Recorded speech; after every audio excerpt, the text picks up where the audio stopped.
No, I mean, I grew up in South Carolina, and I started violin at 9 in public school, so like Gillian, I mean, it's, I had a host of influences. TV was one of them. I grew up Lutheran, so I heard the music of Bach in church all the time.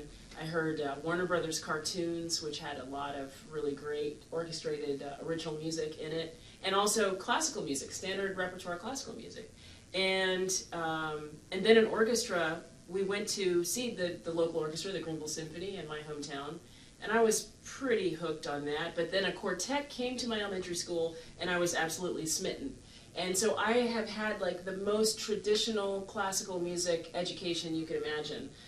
The lessons and the traditional classical path, the conservatory, and the summer music festivals that are entirely classically based. So I also, it had never occurred to me that I would play another kind of music, but it is really remarkable what's in your bloodstream and how it manifests. And so working with Mark has just been a really, really fantastic opportunity for me to explore an entirely new side of my music making that I didn't really know was there. So my Carolina roots get to come through particularly in a piece like this, because my youth orchestra, the Carolina Youth Symphony, if anybody's out there from Greenville, South Carolina, used to have, at least on 1 or 2 occasions, had a retreat in the North Carolina mountains. And they had the local folk musicians play for us a few times. And I heard old-time music. I didn't really know that was the name of it until I met Mark.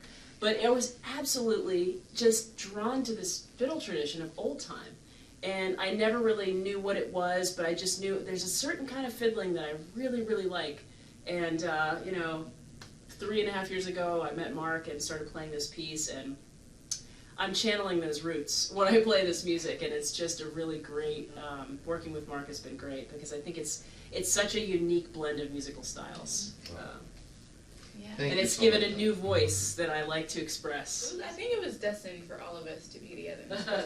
We enjoy playing together. We have a lot of fun, as I think maybe you can see. We do. This is not staged. I love each and every one of these people. It's completely staged. No.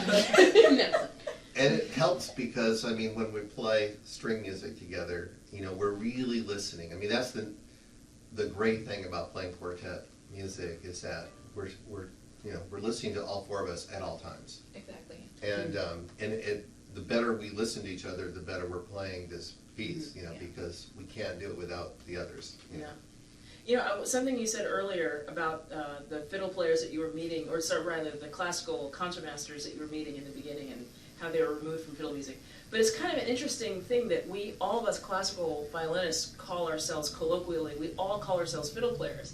And I've been giving some thought as to why I think that is, and I think it's just because the most virtuosic music that we have of any tradition is a fiddle tradition, whether it's Hungarian or Gypsy or Spanish, flamenco-ish, or American. Like, it comes from a fiddle tradition influencing classical music by way of Brahms and Bartok and all of the virtuoso composers and all that. So it's quite natural that we identify with fiddling in that sense, because that represents some of the most virtuosic music influences that we have. So I don't know, it's a kind of an interesting marriage of concepts, and we're quite pleased to call ourselves fiddle players, whether it's strictly classical or this mélange here.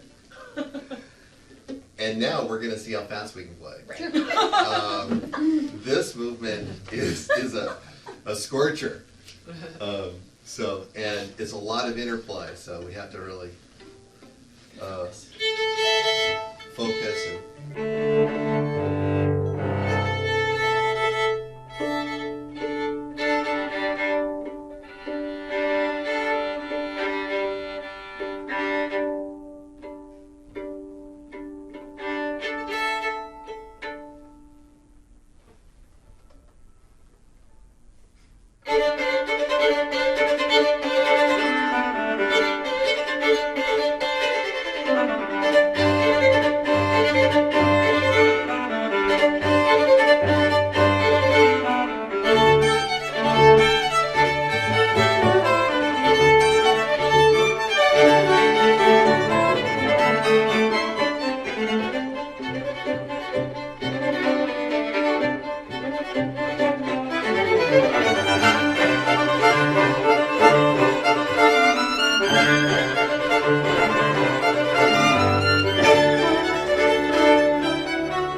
That was pretty fast. Yeah. You blink and this is I know. Wait, it's over.